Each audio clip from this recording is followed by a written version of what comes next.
Hey, welcome to Papa Kriskon's Kitchen. Been a day or two since I've had a video, but we're back in the saddle.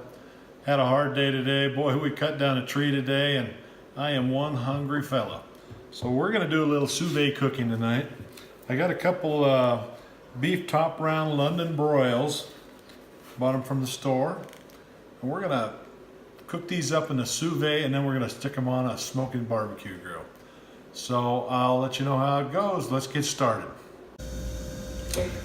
All right, getting ready to season this. I'm going to use a couple different things. I'm going to use a blackened Sawachan Traeger, which I really like. It's got a lot of different peppers and stuff in it. It's really good.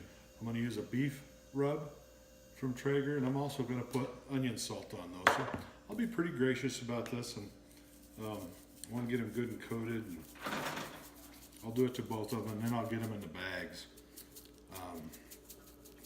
This is going to be fun because I have never done a London broil like this, so it's going to be, this is going to be fun, guys. I'm telling you, probably going to be really good eating too. So I'll go ahead and get all this done, and I'll get them in the bags, and I'll show you past that point how we're going to finish it up. All right, I've got them packaged up. I put them in a Ziploc freezer bag. I get as much air out of them as I possibly can. And I got the sous vide started. I put it in a Yeti bucket. I use my Yeti bucket for paint and weeds and gardening, and I'm just kidding. The only thing I use it for is maybe a cold beer in there every now and then I use it for sous vide cooking.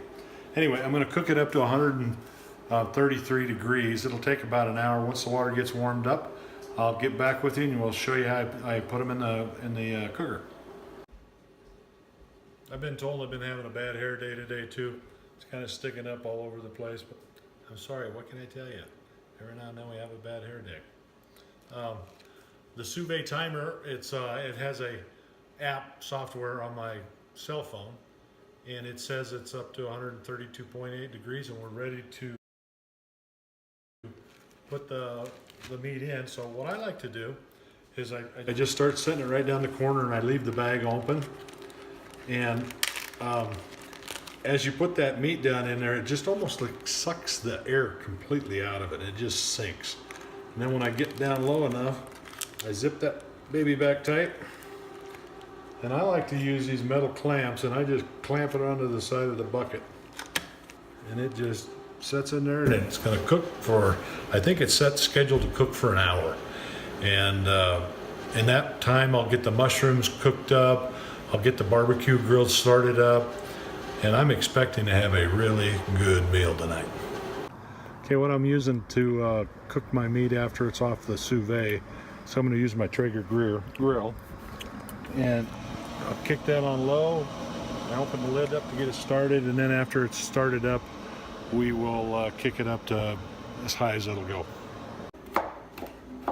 All right, I'm just finishing up dicing up the garlic. I like it, pretty fine. I'm gonna put it in with the mushrooms that I finished dicing up. I like to use a cast iron pan, and I just love cast iron pans. Don't they just clean up so nice and are great to cook with? And it's another one of my hobbies. I just love a good cast iron pan. So what I'm going to end up doing is I'll put a quarter cube of butter in the cast iron pan, warm it up. I'll put the mushrooms in and the garlic in, saute those together, and that's going to be the topping for this steak after we get that off the grill. All right, time to get the garlic and mushrooms going. I melted the butter, so I'm going to go ahead and put the garlic in.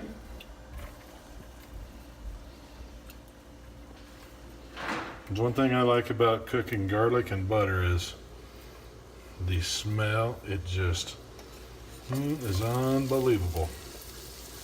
Let that cook for a second. Oh, that smells good. And my lovely wife told me that I did forget the thyme. Put some thyme in there. That really is good with mushrooms. So we'll give a pretty good shake of that in there. Stir that in.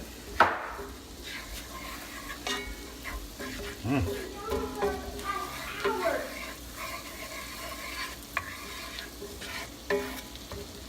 that smells good. Okay, we're gonna go ahead and put the mushrooms in there.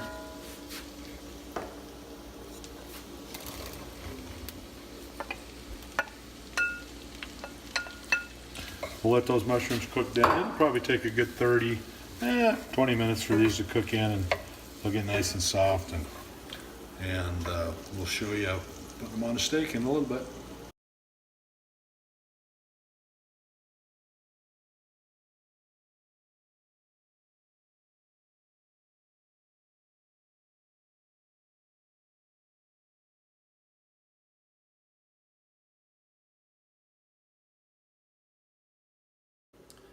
All right, we got the steaks off the grill, and this is what they look like right now. I'm gonna let them set for about 5 minutes, and then I'll slice them up like a traditional London broil. All right, starting to cut this steak up. Traditional London broil, you know, you cut it up at thin slices. And hopefully my cameraman can get in there, but look at that. Is that not beautiful or what? Just perfect. Absolutely perfect. We'll get this all cut up, we'll get it on a plate. I'll show you with the mushrooms on top, and then we'll do a taste test and you guys' mouth can water. All right, we're sitting down for a meal. My wife, she's afraid to get on camera. Her hair hasn't been done, so anyway, I told her about my hair. Everybody look at my hair, it's kind of spiked. Of course, I cut a tree down today, remember that, so we're hungry. Not worried about our hair, we're hungry. But my grandson Henry, he's gonna be a taste master. Go ahead, bud. Tell us how it is. You want to cut a piece with your knife? Henry's a trooper. He didn't care what his hair looks like.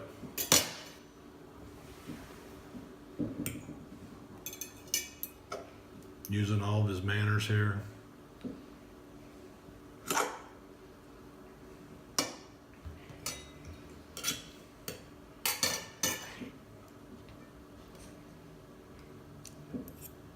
Whoops.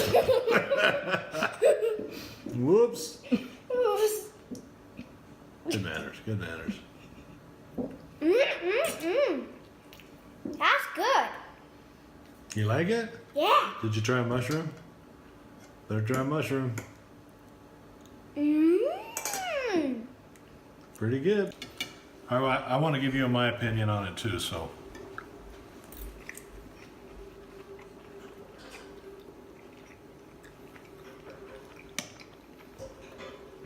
I tell you what, Sous Vide people, if you don't like this, you don't like anything. This is really good. I hope you enjoy this. This is awesome.